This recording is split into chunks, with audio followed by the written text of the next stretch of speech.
भक्तों की दरिद्रता।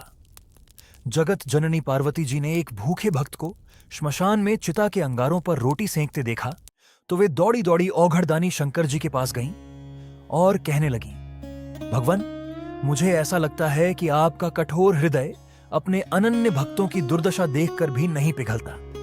कम से कम उनके लिए भोजन की उचित व्यवस्था तो कर ही देनी चाहिए। देखते नहीं वह बेचारा भर्तृहरि अपनी कई दिन की भूख मृतक को पिंड के दिए गए आटे की रोटियां बनाकर शांत कर रहा है।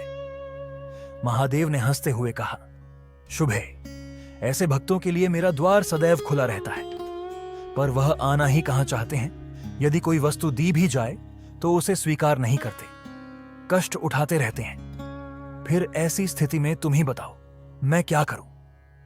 मां भवानी आश्चर्य से बोली, तो क्या आपके भक्तों को उदर पूर्ति के लिए भोजन की आवश्यकता भी अनुभव नहीं होती? श्री शिवजी ने कहा, परीक्षा लेने की तो तुम्हारी पुरानी आदत है।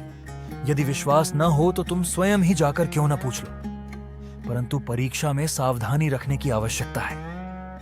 भगवान शंकर के आदेश की देर थी कि मां पार्वती भिखारिन का छद्म वेश बनाकर भर्तृहरि के पास पहुंची और बोली, बेटा, मैं पिछले कई दिन से भूखी हूं, क्या मुझे भी कुछ खाने को देगा? अवश्य भर्तृहरि ने केवल 4 रोटियां सेंकी थीं, उनमें से 2 बुढ़िया माता के हाथ पर रख दी। शेष 2 रोटियों को खाने के लिए आसन लगाकर उपक्रम करने लगे। भिखारिन ने दीन भाव से निवेदन किया, बेटा, इन 2 रोटियों से कैसे काम चलेगा? मैं अपने परिवार में अकेली नहीं हूं, एक बुढ़ा पति भी है, उसे भी कई दिन से खाने को नहीं मिला है। भर्तृहरि ने वे दोनों रोटियां भी भिखारिन के हाथ पर रख दी। उन्हें बड़ा संतोष था कि इस भोजन से मुझसे से भी अधिक भूखे प्राणियों का निर्वाह हो सकेगा। उन्होंने कमंडल उठाकर पानी पिया, संतोष की सांस ली और वहां से उठकर जाने लगे। तभी आवाज सुनाई दी, वत्स, तुम कहां जा रहे हो? भर्तृहरि ने पीछे मुड़कर देखा। माता पार्वती दर्शन देने के लिए पधारी हैं। माता बोली, मैं तुम्हारी साधना से बहुत प्रसन्न हूं, तुम्हें जो वरदान मांगना हो मांगो। प्रणाम करते हुए भर्तृहरि ने कहा, अभी तो अपनी और अपने पति की क्षुधा शांत करने हेतु मुझसे रोटियां मांग कर ले गई थीं।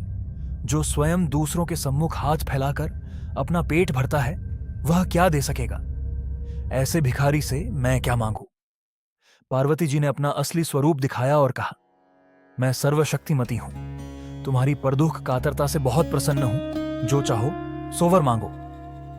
भर्तृहरि ने श्रद्धापूर्वक जगदम्बा के चरणों में सिर झुकाया और कहा, यदि आप प्रसन्न हैं तो यह वर दें कि जो कुछ मुझे मिले उसे दीन दुखियों के लिए लगाता रहूं और अभावग्रस्त स्थिति में बिना मन को विचलित किए शांतपूर्वक रह सकूं।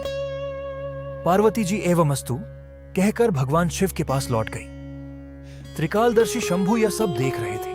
उन्होंने मुस्कुराते हुए कहा, भद्रे, मेरे भक्त इसलिए दरिद्र नहीं रहते कि उन्हें कुछ मिलता नहीं है, परंतु भक्ति के साथ जुड़ी उदारता उनसे अधिकाधिक दान कराती रहती है और वे खाली हाथ रहकर भी विपुल संपत्ति वालों से अधिक संतुष्ट बने रहते हैं। दोस्तों, मेरे चैनल को YouTube पर सब्सक्राइब करें और Facebook पर पेज को फॉलो करें।